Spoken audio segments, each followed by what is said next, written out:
terdengar suara-suara lain dari dalam, seperti banyak orang berbicara bersamaan, saling tumpang tindih. Ada yang menangis, ada yang tertawa, ada pula yang memanggil-manggil nama. Arif langsung mundur, kakinya goyah, tapi tiba-tiba, Assalamualaikum warahmatullahi wabarakatuh. Selamat malam pendengar setia Langit Malam FM. Kembali lagi bersama saya di channel Langit Malam FM, tempat kita berbagi kisah misteri, horor, dan kejadian yang sulit dijelaskan dengan logika.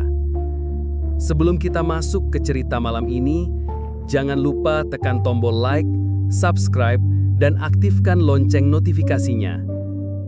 Dukungan kecil dari kalian sangat berarti agar Langit Malam FM bisa terus menghadirkan kisah-kisah seram untuk menemani malam kalian. Kalau sudah siap, mari kita mulai ceritanya. Cerita kali ini datang dari sebuah kota kecil di Jawa Tengah. Mungkin sebagian dari kalian pernah mendengar atau bahkan merasakan sendiri fenomena seperti ini. Warung makan yang selalu ramai, padahal masakannya biasa saja. Tapi anehnya, pembeli terus berdatangan, bahkan rela antri berjam-jam. Nah, salah satu warung seperti itu adalah warung milik Bu Sumi. Letaknya sederhana saja, di pinggir jalan dekat terminal kota. Warung kayu dengan atap seng, beberapa meja panjang, dan kursi plastik. Dari luar, nggak ada yang istimewa. Tapi jangan salah, setiap hari, warung itu nggak pernah sepi. Dari pagi sampai tengah malam, selalu ada pembeli. Sopir angkot, mahasiswa, pedagang pasar, sampai orang kantoran, semua kayak ketagihan makan di sana. Banyak yang bilang rasa masakannya sebenarnya standar. Soto, pecel, gorengan, sama aja kayak warung-warung lain. Tapi ada sesuatu yang bikin orang pengen balik lagi dan lagi. Salah satunya Joko, sopir angkot langganan. Dia cerita begini. Aku nggak tahu kenapa, Mas. Kalau udah makan di warung Bu Sumi, besoknya pasti pengen mampir lagi. Rasanya kayak ada yang nyeret. Ngerti ro ora? Padahal ya sotonya ya gitu-gitu aja. Desas-desus pun mulai menyebar. Ada yang bilang Bu Sumi pakai penglaris. Katanya, setiap malam Jumat Kliwon, dia melakukan ritual di belakang warung, tepat di dekat sumur tua yang jarang dipakai warga. Saksi mata pun ada. Seorang ibu rumah tangga pernah cerita kalau dia melihat bayangan hitam melintas di dapur. Padahal warung udah tutup. Lalu, ada kuli bangunan yang bersumpah mendengar suara tangisan anak kecil dari arah sumur belakang. Tapi anehnya, semua itu seolah nggak mengurangi minat pembeli. Justru makin banyak orang yang datang. Seakan ada magnet gaib yang menarik mereka masuk ke warung itu. Sampai suatu malam, Arif, pemuda yang rumahnya tepat di belakang warung, melihat sesuatu yang bikin bulu kuduknya berdiri. Dia mengintip dari celah pagar bambu, dan di sana Bu Sumi terlihat sedang berdiri di dekat sumur. Tangannya membawa baskom berisi daging mentah bercampur darah. Perlahan ia menuangkan isinya ke dalam sumur, sambil mulutnya komat kamit membaca sesuatu yang tak dimengerti Arif. Saat itu juga, dari dalam sumur terdengar suara berat seperti geraman binatang kelaparan. Angin dingin berhembus membuat tubuh Arif kaku. Dan tiba-tiba, Bu Sumi menoleh. Matanya langsung menatap ke arah Arif. Tajam, seakan tahu ada yang sedang mengintipnya.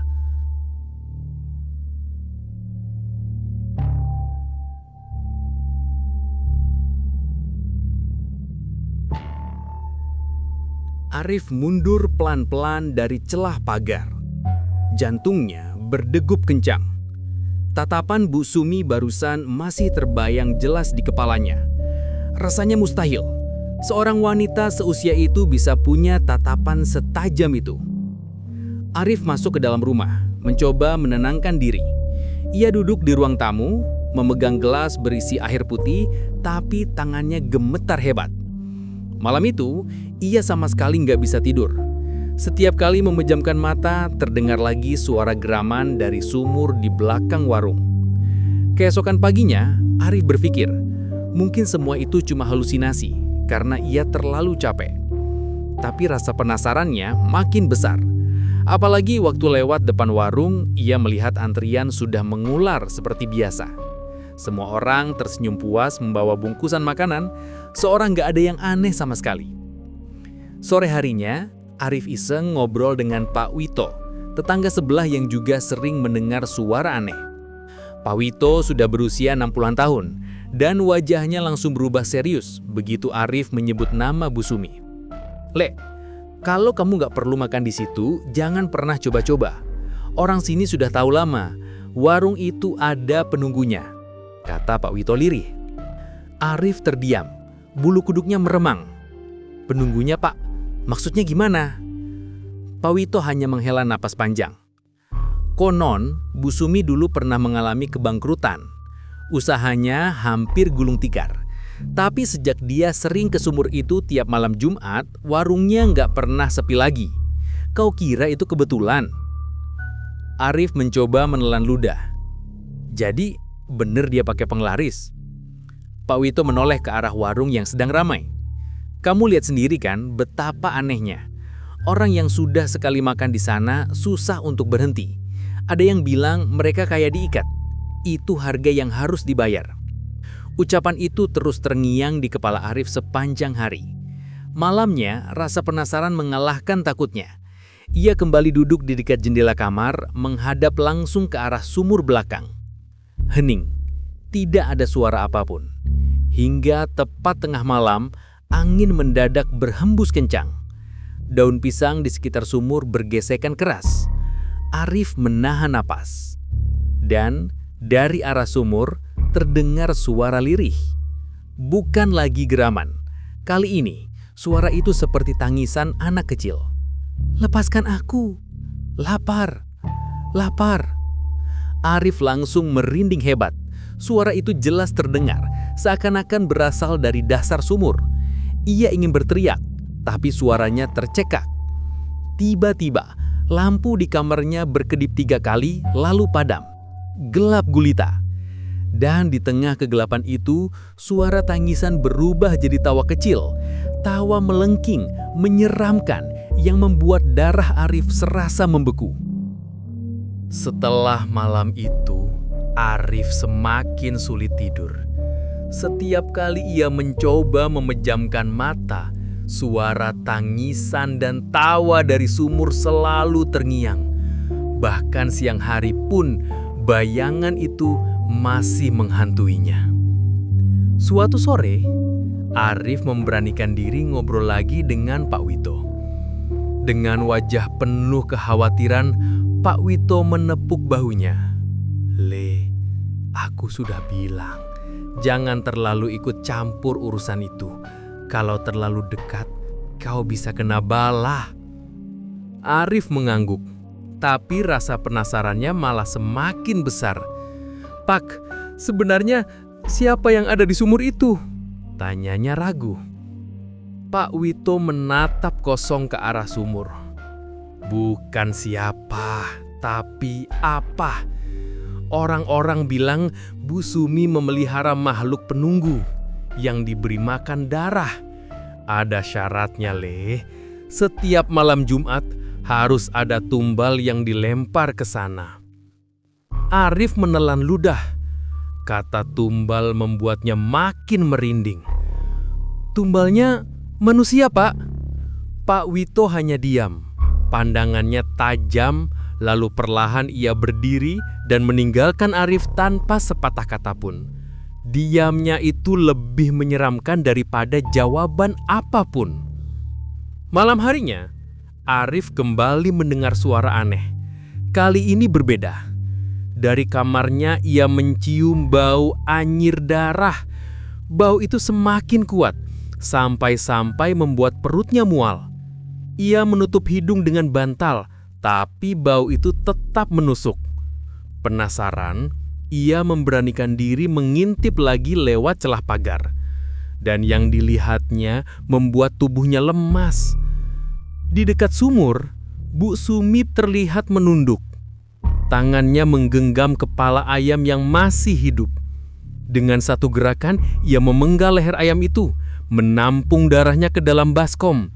Darah segar itu kemudian ia tuangkan ke sumur sambil komat-kamit membaca sesuatu. Tapi bukan itu yang paling membuat Arif merinding. Saat darah mengalir masuk ke sumur, terdengar suara-suara lain dari dalam, seperti banyak orang berbicara bersamaan, saling tumpang tindih. Ada yang menangis, ada yang tertawa, ada pula yang memanggil-manggil nama. Arif langsung mundur, kakinya goyah, tapi tiba-tiba sebuah suara jelas terdengar di telinganya, meski ia masih berdiri jauh dari sumur. "Arif, gantian kamu." Mendengar itu, tubuhnya kaku. Ia tak bisa bergerak. Rasanya seperti ada yang menahan kedua kakinya di tanah. Dalam ketakutan, ia menoleh ke arah sumur. Dan di sana, di antara kegelapan, ia melihat sepasang mata merah menyala, menatap lurus ke arahnya. Arif hampir berteriak, tapi suaranya tercekat. Saat ia berhasil melepaskan diri dan berlari masuk rumah, terdengar suara tawa panjang menggema dari arah sumur. Sejak malam itu, hidup Arif tidak lagi sama. Tidurnya selalu gelisah. Begitu ia memejamkan mata, bayangan sumur dengan mata merah itu muncul jelas di benaknya. Bahkan terkadang, ia mendengar suara-suara berbisik tepat di samping telinganya. "Lapar, lapar, giliranmu Arif." Ia sering terbangun dengan tubuh basah oleh keringat. Dan setiap kali menoleh ke jendela kamarnya yang menghadap ke warung, ia selalu merasa ada yang mengintip balik dari kegelapan. Besok paginya, suasana warung Bu Sumi tetap seperti biasa. Ramai, penuh tawa pengunjung, dan aroma masakan yang menggoda. Tak ada yang menyangka, di balik keceriaan itu, ada kengerian yang tersembunyi. Arif berusaha menenangkan diri. Ia mencoba meyakinkan hatinya bahwa mungkin semua hanya halusinasi. Tapi rasa takutnya berubah jadi penasaran. Ia ingin membuktikan apa yang sebenarnya terjadi di warung itu. Siang itu, Arif memberanikan diri makan di warung Bu Sumi. Ia duduk di pojok, mengamati. Bu Sumi tersenyum ramah seperti biasa, melayani pembeli tanpa rasa curiga. Tapi saat Arif memperhatikan lebih dekat, ada sesuatu yang membuat bulu kuduknya berdiri. Tangan Bu Sumi, kukunya berwarna hitam pekat seperti membusuk. Dan setiap kali ia menoleh ke arah Arif, seolah senyumnya lebih panjang dari biasanya. Seakan-akan terlalu dipaksakan. Arif segera menunduk. Jantungnya berdegup kencang. Saat makanannya datang, ia mencoba menenangkan diri. Tapi begitu sendok pertama masuk ke mulutnya, lidahnya terasa aneh. Masakan itu enak, tapi ada rasa logam samar yang membuat perutnya mual. Rasa yang sangat mirip dengan bau darah. Ia meletakkan sendoknya pelan-pelan, lalu melirik ke arah dapur warung. Dari celah pintu, ia sempat melihat sosok bayangan tinggi besar berdiri tegak, menatap ke arahnya.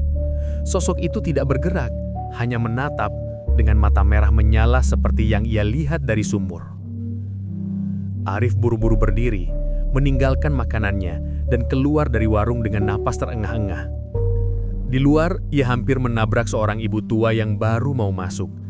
Ibu itu menatap Arif dengan ekspresi khawatir.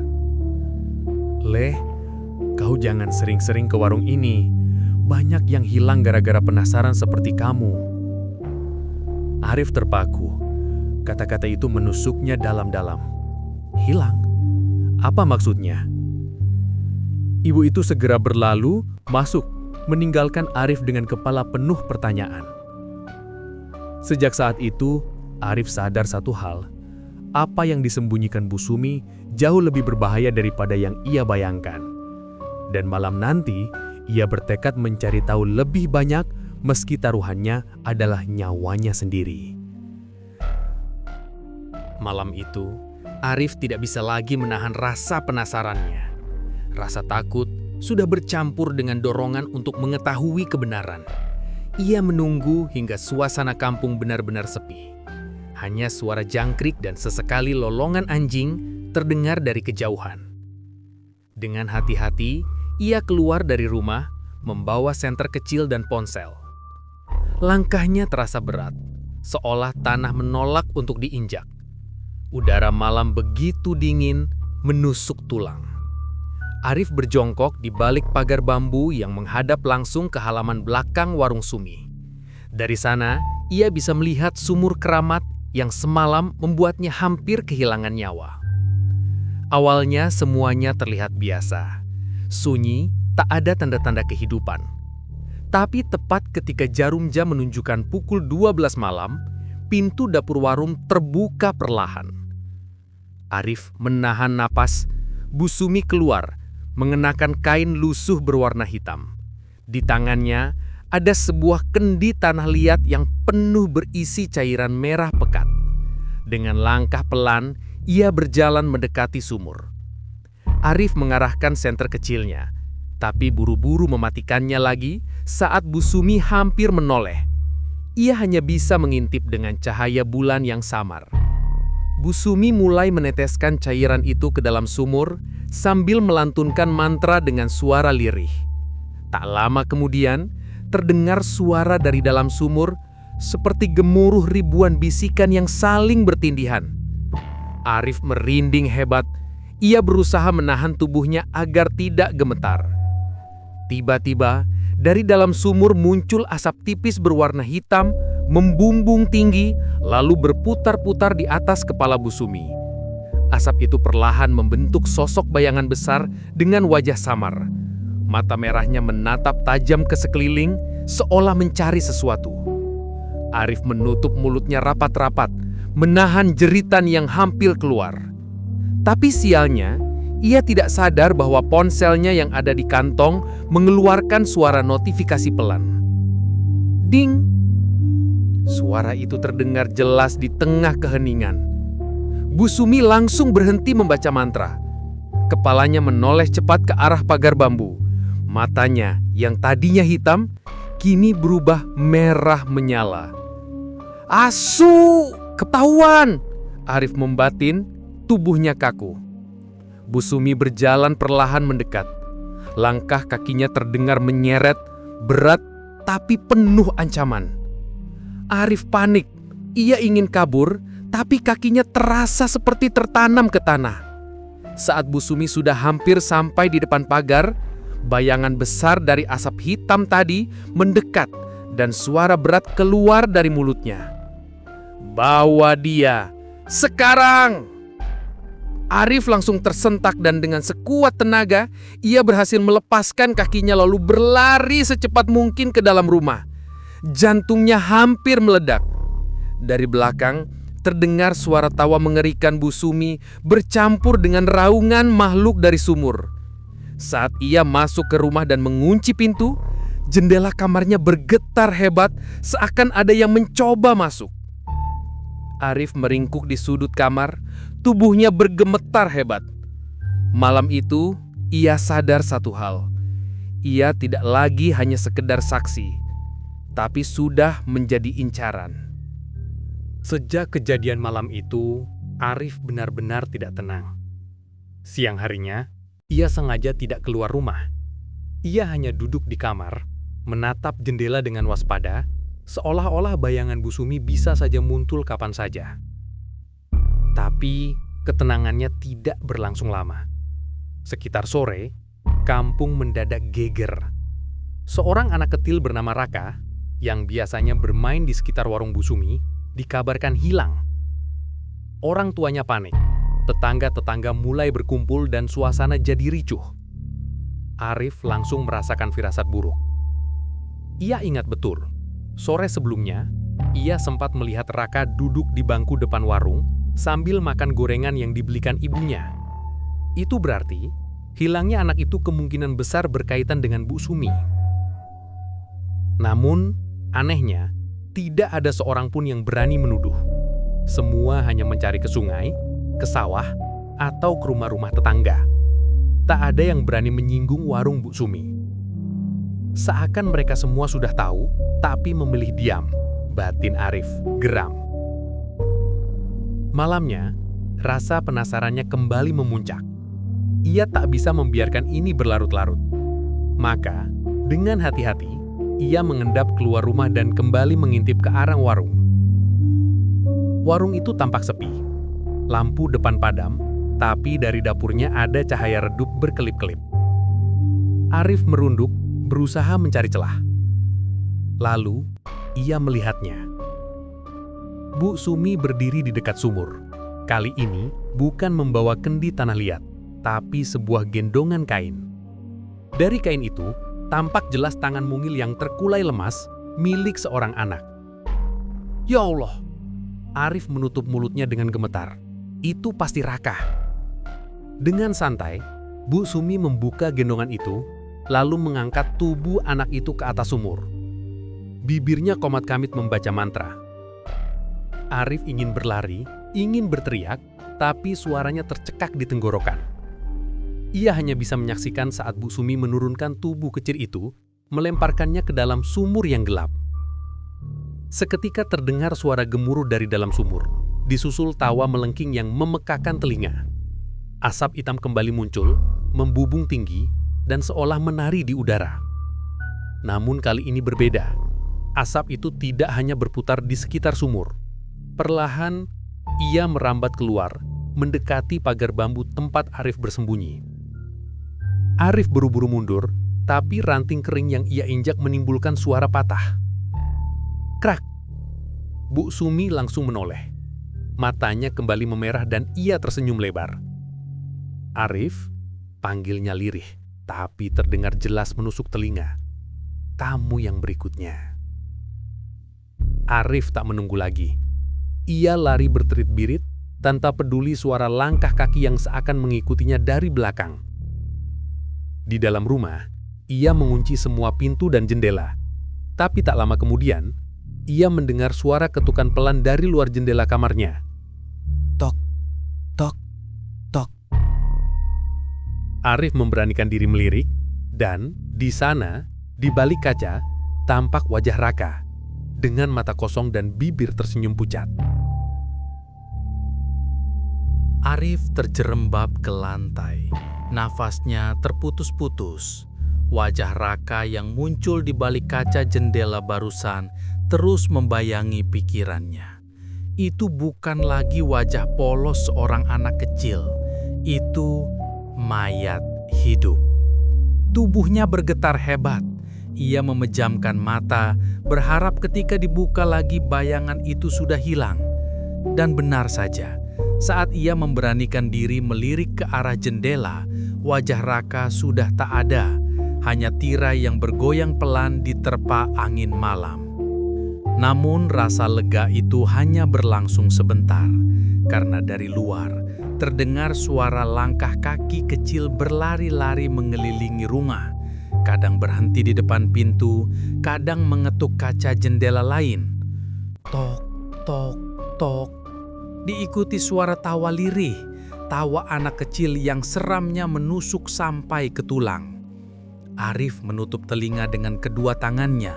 Tubuhnya meringkuk di sudut kamar, tapi suara itu semakin keras, seolah masuk langsung ke dalam kepalanya. Arif, main yuk. Tiba-tiba listrik di rumah padam. Kegelapan menelan seluruh ruangan. Hanya cahaya redup dari bulan yang masuk lewat celah jendela. Arif gemetar sambil meraba-raba mencari senter kecilnya. Begitu menyalakannya, sinar itu langsung jatuh ke arah pintu kamar. Dan di sana, jelas terlihat bayangan kecil berdiri tegak, tidak bergerak, hanya menatap ke arahnya. Ya Allah, Arif berbisik pelan. Ia menguatkan diri, meraih sebilah kayu yang ada di sudut ruangan.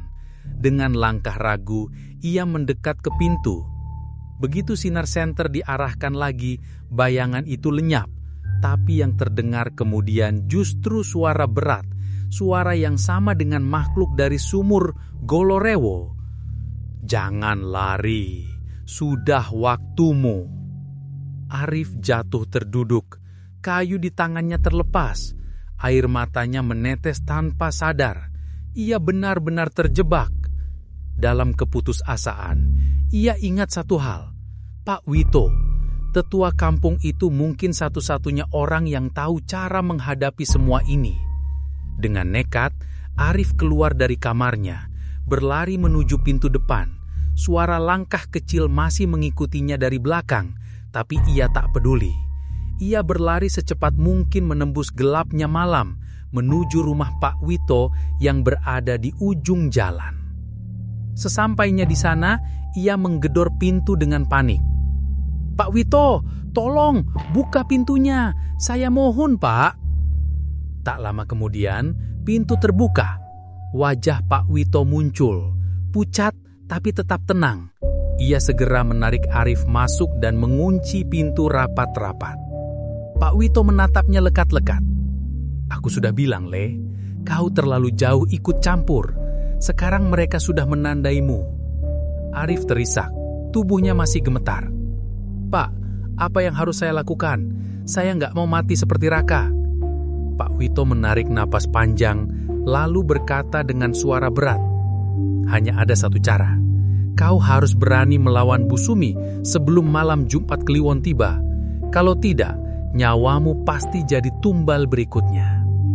Di dalam rumah tua Pak Wito, suasana hening. Hanya suara kayu dipukul angin malam yang sesekali berderit. Arif duduk gemetar di kursi bambu, sementara Pak Wito menyalakan lampu sentir yang redup. "Dengar baik-baik, Le," ucap Pak Wito dengan suara parau. "Apa yang kau lihat selama ini bukan sekedar mimpi atau bayangan. Bu Sumi, dia bukan manusia biasa." Arif menelan ludah, matanya tak lepas dari wajah serius tetua kampung itu. "Maksudnya, Pak?" Pak Wito menarik napas panjang sebelum melanjutkan. "Dulu, sebelum membuka warung, Bu Sumi hanyalah janda miskin. Suaminya meninggal mendadak, anaknya pun sakit-sakitan. Ia putus asa, sampai akhirnya dia mencari jalan pintas, belajar ilmu hitam dari seorang dukun di luar kampung. Dari situlah semuanya berubah." Arif mendengarkan dengan saksama, bulu kuduknya berdiri mendengar tiap kata. Warungnya mulai ramai, dagangannya laris manis, tapi tidak ada yang tahu keberhasilan itu dibayar mahal. Ada perjanjian dengan makhluk halus penunggu sumur tua di belakang rumahnya. Setiap malam Jumat Kliwon harus ada tumbal. Kalau tidak, justru dirinya yang akan ditelan. Arif memejamkan mata. Teringat jelas bagaimana ia melihat tubuh Raka dilemparkan ke sumur. Jadi, selama ini orang-orang hilang di kampung ini, ya, Le, mereka jadi korban. Tapi orang kampung memilih diam, takut, dan juga banyak yang tergoda ikut menikmati keuntungan dari warung Bu Sumi. Makanan murah, selalu ada, dan rezeki seperti tak habis-habis. Arif merasakan perutnya mual. Ia ingat rasa aneh di lidahnya saat makan di warung itu. Rasa logam, rasa darah. "Pak, kalau begitu, bagaimana cara menghentikannya?" Suara Arif bergetar, hampir putus asa. Pak Wito menatapnya lekat, sorot matanya penuh beban. "Hanya ada satu cara. Kau harus berani menutup perjanjian itu. Tapi resikonya besar. Kau harus berhadapan langsung dengan Bu Sumi dan makhluk penunggu sumurnya." Arif terdiam. Jantungnya berdegup kencang. "Kalau saya tidak melakukannya?" Pak Wito menghela napas berat. "Maka pada malam Jumat Kliwon nanti, giliranmu yang akan dipanggil ke sumur itu." Keheningan menyelimuti ruangan. Arif menunduk. Keringat dingin menetes dari pelipisnya. Ia sadar ia tidak punya pilihan lain. Namun, sebelum ia sempat menjawab, tiba-tiba terdengar suara keras dari luar rumah, seperti sesuatu menghantam pintu dengan paksa. Duk! Duk! Arif dan Pak Wito saling berpandangan. Dari luar terdengar suara lirih, suara anak kecil yang memambil. "Pak Wito, bukain pintunya. Arif ada di dalam kan?" Arif langsung pucat pasi. Itu suara Raka. Suara ketukan di pintu makin keras. Duk, duk, duk. Seolah ada lebih dari satu orang di luar. Arif menutup telinganya, tapi suara lirih anak kecil itu terdengar makin jelas. "Pak Wito, jangan sembunyi. Bukain pintunya. Arif, sini ikut aku. Main sebentar aja." Arif gemetar hebat. "Pak, itu Raka, Pak. Dia masih hidup?" tanyanya dengan nada penuh harap. Pak Wito menatapnya tajam, lalu menggeleng pelan. "Itu bukan Raka lagi, Le. Itu hanya wadah kosong yang dipakai makhluk sumur untuk menjeratmu." Belum sempat Arif menjawab, tiba-tiba jendela rumah bergetar hebat. Dari celah kaca, tampak bayangan hitam merayap masuk, panjang, seperti tangan yang tak berbentuk. Jemarinya menempel di kaca, menimbulkan suara berderit menyeramkan. Pak Wito segera berdiri, mengambil sebungkus daun kering dari rak kayu, lalu menyalakannya di atas api kecil. Asapnya memenuhi ruangan beraroma menyengat. "Ini kemenyan khusus, bisa menahan mereka sebentar," katanya cepat. Tapi asap itu justru membuat suara-suara di luar semakin keras. Tawa anak kecil bercampur dengan raungan berat, menimbulkan gema yang memekakan telinga. Arif menahan napas, tubuhnya hampir lumpuh oleh rasa takut. Tiba-tiba, pintu depan terhempas keras hampir jebol. Dari celah pintu yang retak, tampak sepasang mata merah menyala. "Itu dia, Leh," bisik Pak Wito. "Bu Sumi datang menjemputmu." Arif hampir pingsan mendengarnya. Dengan cepat, Pak Wito menggenggam tangan Arif. "Kita tidak bisa lagi bersembunyi. Kalau kau ingin selamat, malam ini kita harus hadapi mereka." Arif menelan ludah, jantungnya berdentum di dada. "Caranya, Pak?" Pak Wito menatapnya dengan sorot mata penuh tekad. "Kita harus pergi ke sumur itu dan memutus perjanjian dengan makhluk penunggu. Hanya kau yang bisa melakukannya, Le, karena kau sudah jadi pilihan mereka." Arif terdiam. Tubuhnya gemetar, tapi dalam hatinya ia tahu, lari bukan lagi pilihan. Pintu rumah kembali terguncang hebat, kali ini hampir roboh. Suara tawa Bu Sumi terdengar jelas, menggema, bercampur dengan suara makhluk dari sumur. "Arif, waktumu sudah tiba." Dengan senter kecil di tangan dan doa yang tercekat di bibirnya, Arif berdiri di samping Pak Wito.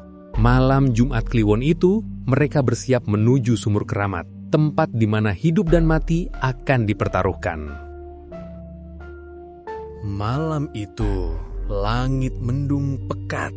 Angin berhembus kencang seakan ikut menyaksikan langkah Arif dan Pak Wito yang menuju sumur di belakang warung Bu Sumi. Setiap langkah terasa berat seakan tanah sendiri menolak untuk diinjak. Warung Bu Sumi tampak gelap gulita, tapi dari arah sumur, cahaya merah samar berpendar seperti bara api yang bernafas. Bau anyir darah tercium menyengat, bercampur dengan aroma dupa yang terbakar. "Jangan lepas pandang dari kule," bisik Pak Mito sambil menggenggam terat sebilah keris kecil yang dibungkus kain putih. "Kau harus kuat. Kalau takut, mereka akan semakin berkuasa." Arif mengangguk meski tubuhnya gemetar. Jantungnya berdentum cepat. Sesampainya di dekat sumur, mereka melihat Bu Sumi sudah berdiri di sana. Rambutnya terurai kusut, matanya merah menyala, dan mulutnya menyeringai lebar hingga hampir menyentuh telinga. Di baliknya, asap hitam pekat mengepul membentuk sosok raksasa dengan wajah samar. "Arif," suara Bu Sumi melengking, "kau sudah dipilih. Jangan lawan. Ikut aku masuk ke sumur ini. hidupmu akan jadi milik mereka. Arif mundur selangkah, tapi Pak Wito maju dengan berani, menghunus kerisnya. Cukup Sumi, kau sudah terlalu lama mempermainkan arwah dan darah manusia. Bu Sumi tertawa keras. Suara tawanya membuat tanah bergetar dan sumur mengeluarkan suara gemuruh seperti ribuan jeritan manusia. Arif menutup telinganya, tapi dalam kepalanya suara lain terdengar. Suara berat dari makhluk sumur. Arif, lepaskan dirimu, masuklah, atau keluargamu yang akan kuambil. Arif menjerit, menolak suara itu. Ia teringat wajah ibunya, rumahnya, semua yang ia sayangi. Dengan gemetar, ia meraih keris dari tangan Pak Wito. Pak Wito menatapnya serius. Kau yang harus melakukannya, Leh. Hanya kau yang bisa memutus perjanjian ini. Arif menggenggam keris erat-erat.